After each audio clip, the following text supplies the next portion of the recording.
नमस्कार दोस्तों, आपका हमारे चैनल बुद्ध की वाणी में स्वागत है। दोस्तों, खुद को पहचानो, ऐसा गौतम बुद्ध ने कई सालों पहले अपने शिष्यों से क्यों कहा था? इसके पीछे का रहस्य क्या है? आज इसी रहस्य के बारे में हम गौतम बुद्ध की कहानियों के माध्यम से जानेंगे।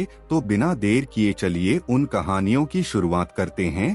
बहुत समय पहले की बात है। एक शहर में एक आदमी रहता था। उसने कहीं से सुन रखा था कि अगर साधु संतों की सेवा करें तो बहुत ज्यादा धन प्राप्त होता है। यह सोचकर उसने साधु संतों की सेवा करनी प्रारंभ कर दी। एक बार उसके घर बड़े ही चमत्कारी संत आए। उन्होंने उसकी सेवा से प्रसन्न होकर उसे 4 दीपक दिए और कहा, इनमें से एक दीपक जला लेना और पूर्व दिशा की ओर चले जाना। जहाँ यह दिया बुझ जाए वहाँ की जमीन को खोद लेना, वहाँ तुम्हें काफी धन मिल जाएगा। अगर फिर तुम्हें धन की आवश्यकता पड़े तो दूसरा दीपक जला लेना और पश्चिम दिशा की ओर चले जाना। जहाँ यह दीपक बुझ जाए वहाँ की जमीन खोद लेना, तुम्हें मनचाही माया मिलेगी। फिर भी संतुष्टि ना हो तो तीसरा दीपक जलाकर दक्षिण दिशा की ओर चले जाना। उसी प्रकार दीपक बुझने पर जब तुम वहां की जमीन खोद दोगे तो तुम्हें बेशुमार धन मिलेगा।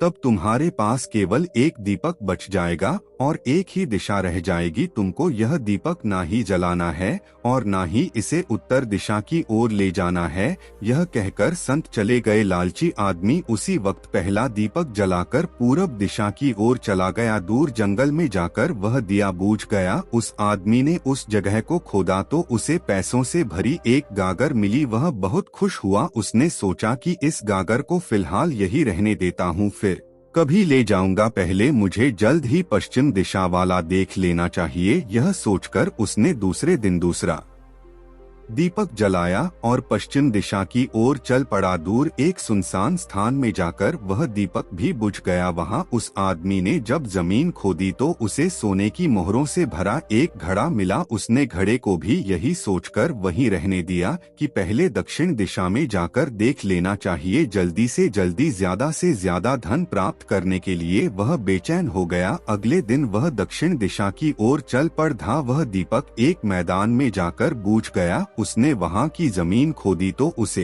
हीरे मोती से भरी 2 पेटियां मिली। वह आदमी अब बहुत खुश था। तब वह सोचने लगा, अगर इन तीनों दिशाओं में इतना धन पड़ा है तो चौथी दिशा में इनसे भी ज्यादा धन होगा। फिर उसके मन में ख्याल आया कि इस संत ने उसे चौथी दिशा की ओर जाने के लिए मना किया है। दूसरे ही पल उसके मन ने कहा, अब तीनों दिशाओं की दौलत को भी यही ले आकर रखेंगे और ऐश करेंगे। वह आदमी महल के एक एक कमरे में गया। कोई कमरा हीरे मोतियों से भरा हुआ था तो किसी कमरे में सोने की कीमती से कीमती आभूषण भरे पड़े थे। इसी प्रकार अन्य कमरे भी बेशुमार धन से भरे हुए थे। वह आदमी चकाचौंध होता जाता और अपने भाग्य को शाबाशी देता। वह जरा और आगे बढ़ा तो उसे एक कमरे में चक्की चलने की आवाज सुनाई दी। वह उस कमरे में दाखिल हुआ तो उसने देखा कि एक बूढ़ा आदमी चक्की चला रहा है। लालची आदमी ने बूढ़े से कहा कि तू यहाँ कैसे पहुँचा? बूढ़े ने कहा, ऐसा करिए, जरा चक्की चलाइए, मैं सांस लेकर आपको बताता हूँ। लालची आदमी ने चक्की चलानी प्रारंभ कर दी। पूरा चक्की से हट जाने पर जोर जोर से हंसने लगा। लालची आदमी उसकी ओर हैरानी से देखने लगा।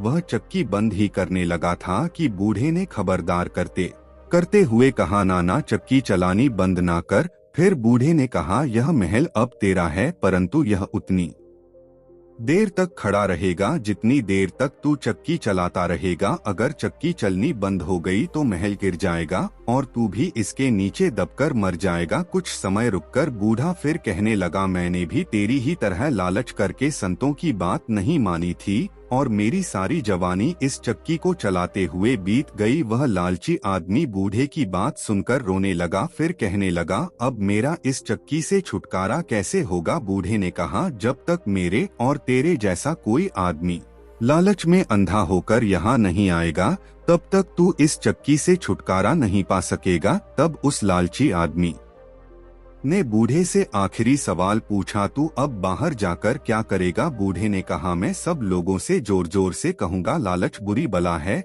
दोस्तों, यह कहानी आपको कैसी लगी हमें कमेंट बॉक्स में लिखकर जरूर बताएं, और यदि आपको यह जानकारी पसंद आई हो तो वीडियो को लाइक करना ना भूले, साथ ही अपने प्यारे प्यारे हाथों से हमारे चैनल बुद्ध की वाणी को सब्सक्राइब कर लेवे और बेल आइकॉन को ऑल पर सिलेक्ट करें, ताकि जो भी वीडियो हम अपलोड करें वो सबसे पहले आप तक पहुंचे।